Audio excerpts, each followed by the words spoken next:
Hello students, welcome once again to another of our video presentations of Humanities 232. I'm your instructor, Dr. Barry Graham. Just a quick mention that this is an unedited video, and so just apologize in advance for any stammering or anything that might go on in the presentation that normally would have been edited out. We're going to continue today with Chapter 15, The Baroque World, as usual, Culture and Values, 8th edition, in our textbook. As we look at this, we want to make note of this world map, the overseas possessions at the end of the 17th century, that being the end of the 1600s. We are, once again, looking at the Baroque period. The Baroque period is basically 1600 through 1750 in the Common Era here. And you can see since the early journeys of Columbus and Magellan and so many of the other early explorers from European lands primarily, that the world is drastically changing. And that will need to be taken into account as we look at this new era, the Baroque era, and its characteristics. Changes in religion. We want to look here at a structure that obviously still stands today. This is in Vatican City. This is in St. Peter's there in Italy. In Rome, but specifically more a part of Vatican City, which actually, as we've mentioned earlier, is a part of its own country.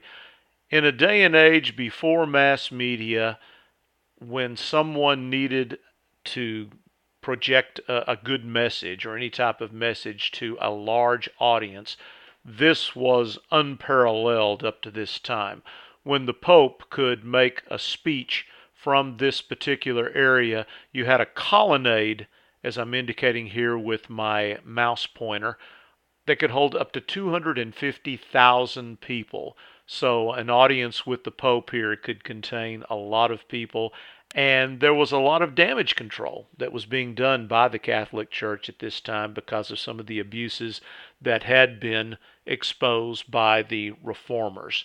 And we call this the Counter-Reformation. This was the Catholic Church's response to what the Reformation leaders were doing in pointing out the abuses of the Catholic Church. Now, as you may or may not know, when the Catholic Church draws its leaders together to discuss matters such as this, it's called a council, and they have it in a particular city, and that's usually how it's named. And so one of the cities is Trent, in which there have been a number of historic councils. This particular one starts in 1545 and goes all the way until 1563. You can tell that these are not short meetings. These meetings would go on for literally decades because it took a lot of time to get people together and to make these decisions, and it was slowed by the lack of technology at this time. So the Roman Church decided to redefine their doctrines, to reaffirm the basic beliefs, which the required beliefs of the Catholic Church, which of course they call dogmas. And so there was the assertion of a need for discipline, but also for education. There were new artistic demands and keyed to a specific purpose. As you recall, at this time, one of the primary ways to educate people with no mass media was with the art. And so this takes a huge role in what the Catholic Church is trying to do here with the Counter-Reformation. Some of the monks and leaders at this time were of the Society of Jesus, sometimes called the Jesuits. You've probably heard of the Jesuits. There are Jesuit schools even around today. The leader was Ignatius Loyola. Loyola College is named for him. And these were the missionaries that strove for educational improvement. Now, one thing that's not mentioned in your textbooks here is the fact that this was a very brutal movement. Loyola butchered, mass murdered many, many Protestants and people who They didn't feel like took part in the Catholic Church there. So this was not just a calm, benign missionary or educational movement.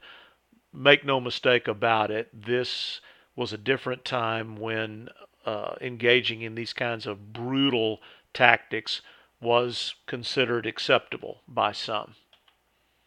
In the 17th century, as we enter the fully into the Baroque period, if we want to characterize this particular artistic style, whether we're talking about visual art, music, etc., it's decentralized. And in this we mean that many, many nations are taking part, and there's not one central country or people that are calling the shots, so to speak. This is art for the middle class.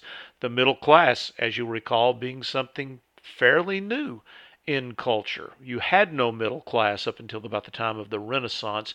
Middle class was made possible by the birth of capitalism, which of course we still use as our economic system today.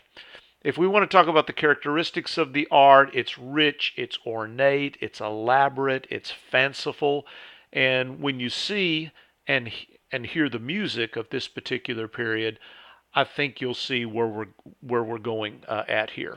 It's very emotional. The music of the previous era, much more intellectual. This had much more of an appeal to the emotions, and art tends to go back and forth like a pendulum between those two extremes of intellectualism and emotionalism.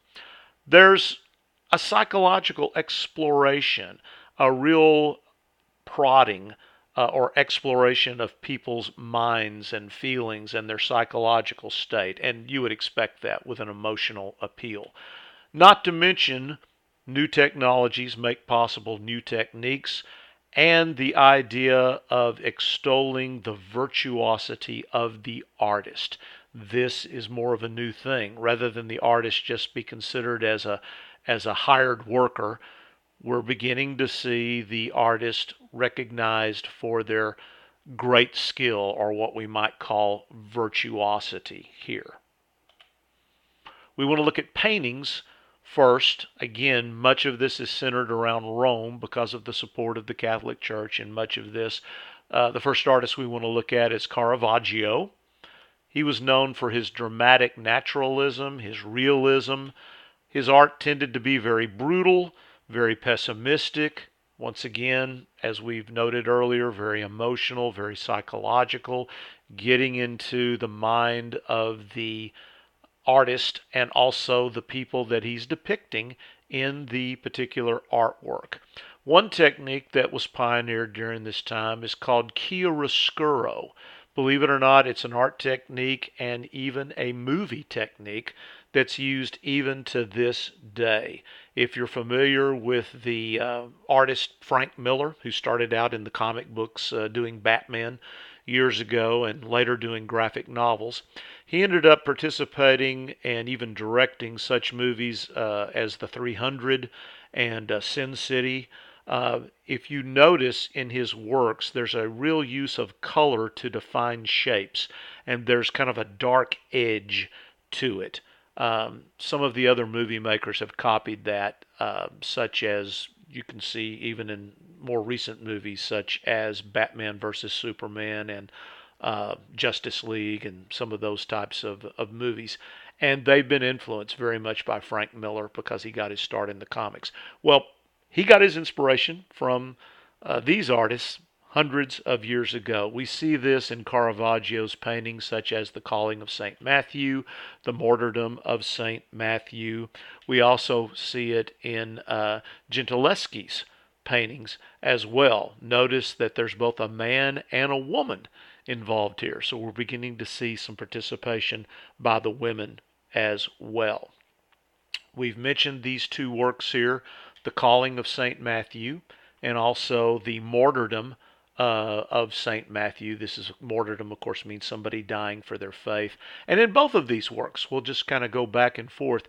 Notice the light coming through the window here and how that fixates or draws your attention to the faces of the individuals here as Matthew is being called. Students are fond of pointing out that these individuals don't seem to be dressed like somebody in the first century. You're right, they're not. In order for people to be able to relate to this, the artist puts them in what is their modern day clothing here. You also can see it here as well. And again, the light draws you to the middle of the painting where all the action is going on, and you even see things like angels and things that draw attention to the supernatural aspect of this as well. So chiaroscuro, a very, very interesting technique.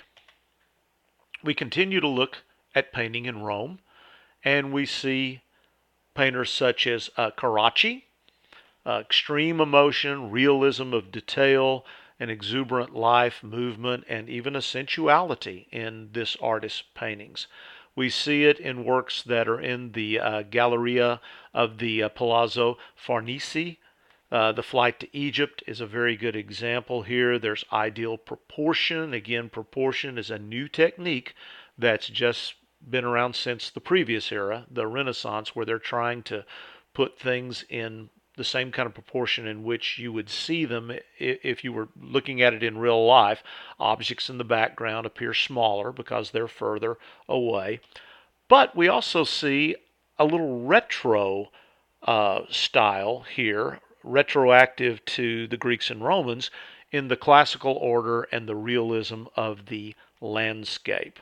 And we'll show you this same example here in the Flight to Egypt. Of course, this is a biblical scene where Mary and Joseph were told to flee to Egypt with the baby Jesus so that the baby Jesus wouldn't be murdered by Herod's henchmen. Again, you see the classical proportions here, the Greco-Roman style, but the idea that objects are getting smaller as they recede into the background. There's a vanishing point here on the horizon. So all of the things that we've talked about in terms of proportion and perspective are being used in these particular paintings. Now, in the Roman Baroque sculpture and architecture, we see the same characteristics of the Baroque techniques that we've already talked about. One of the greatest sculptors and architects of the era was Bernini.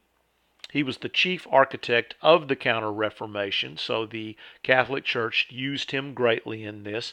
He would design and have built fountains and palaces and churches. There was a real conflict, however, and rivalry with another great artist of the time named Borromini, and that ends rather tragically. I won't get into that in detail, but all the information, of course, is in your textbook. Obviously, we're talking about religious themed sculptures since he's being sponsored by the Catholic Church. Every sculptor, as we've made note in earlier chapters, everybody does a David. That's a very, very popular theme because of the idea of the underdog against the giant there. And another work that he's known for is Saint Teresa in Ecstasy. Here we see the David. Notice there's a huge difference here between previous versions of the David that other sculptors such as Michelangelo and Donatello and so many others have done in the past. This one has such an emphasis on actions and movement and things of this nature. You can really see the motion and the the emotional expression on the face here, the intentness to swing the rock with the sling and hit the giant precisely where it needs to go to kill him. And all the detail in the flowing garment here, these kinds of things. Much different from the previous incarnations of David. Here in the Saint Teresa that we just mentioned, there obviously you've got the angel piercing her heart, and this is said to be in the throngs of ecstasy, religious ecstasy. Though interestingly, there's a sensual element to it. So if you didn't know the story behind it, it might look more like Cupid and young lady falling in love or something like that, but it's different. Again, you see the Baroque technique here of all of the ornateness, the attention to detail in her garment. Amazing to think that somebody sculpted this out of a hard material such as marble, rock, that sort of thing. We continue with sculpture rather, and architecture. We mentioned Borromini earlier. He's very brooding, melancholy. Today we would probably call him depressed. There was an obsessive elaboration of design in his works, a highly complex structure in much of his works, and we see that in things such as the Church of San Carlo alla Quattro Fontane and others of his work as well. I recommend that you look at some of the works that are in your chapter and see how he came to his tragic end. We'll now look at France. Switch gears to that in the Académie des Beaux-Arts. One of the great patrons was Louis XIV. You'll recall that somebody has to pay for all of this, and this is how the artists make a living. It's the only people with money, or generally speaking, with big money, is the ruling class, and of course the hierarchy of the Catholic Church. In this case, this is a government official, one of the most famous rulers of all time, Louis XIV. In these particular types of works, you see a defense of traditional standards and of values. So in that way, it tends to be very conservative and very restrained. One of the artists, Georges de Latour, is known for his restrained mood and his repressed emotionality, and so that's why we refer to it as more conservative. A few of the other artists in France that we want to be aware of are individuals like Nicolas Poussin. He protested against the Baroque excesses, all of the ornateness, the fanciness of the artwork. And so there's more of a nostalgic yearning for an idealized past. He yearns for the good old days, so to speak. That's also true of some of the other artists, Claude Gillet and Rigaud. And in Rigaud's portrait of Louis the 14th, we really see a good example of this Baroque style, even though it's obviously more restrained than what we saw in Italy. Here he is, Louis the 14th. As you can see, a ruler in that day, dressed drastically differently from a ruler would dress today. We'll notice the wig, the makeup, hosiery. Believe it or not, ladies, wigs and hosiery and makeup started with men, even though it's mainly, most often used by women today.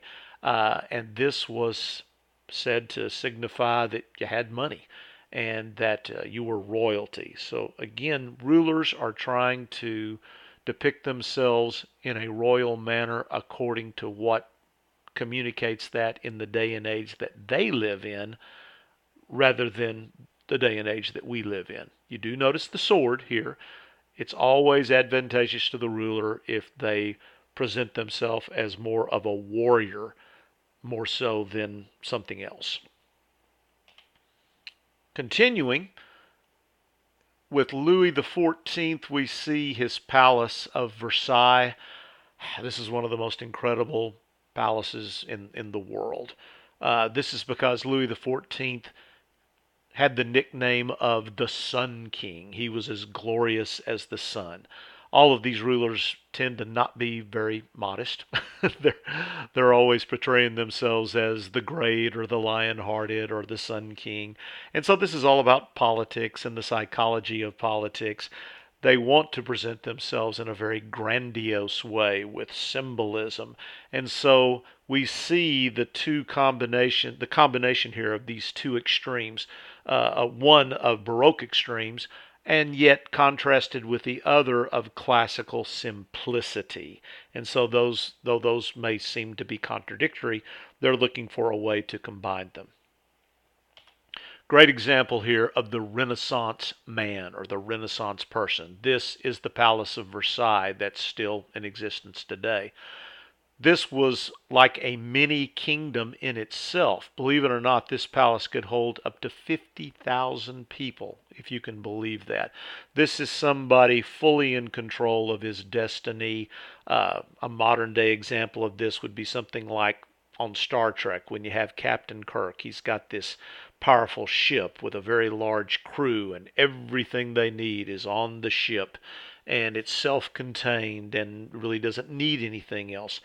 This is very similar here to the Palace of Versailles.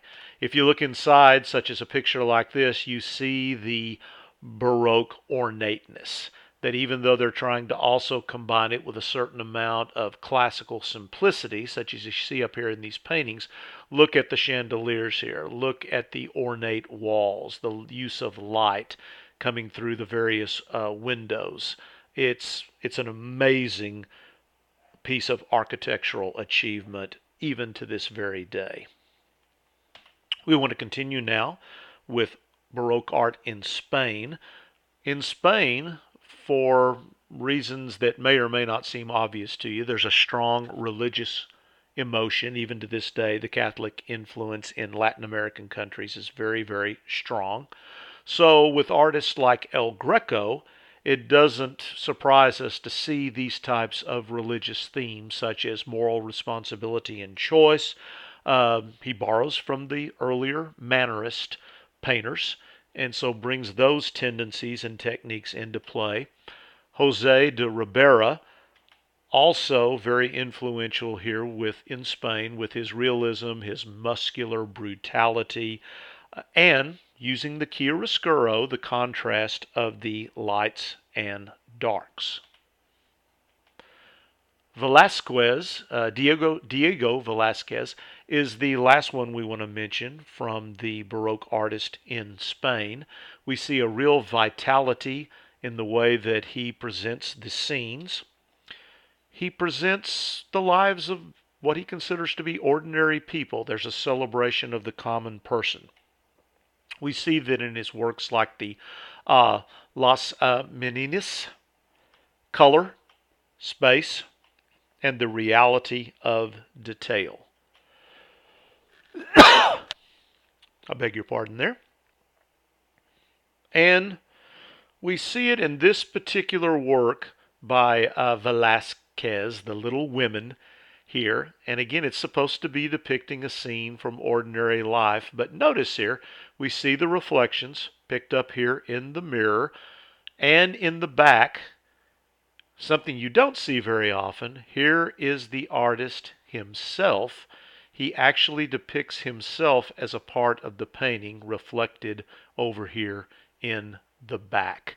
And of course you see the genteel little girls here in this middle class family, the dog, and then the little girl up front here who doesn't seem to be real happy about all of the fanciness of the dress and things of this nature. We can only imagine what she might be thinking. But again, the use of light coming here to the middle to accent the lovely little girl here in the white dress, and that use of the contrast of lights, the light and dark to define the shape.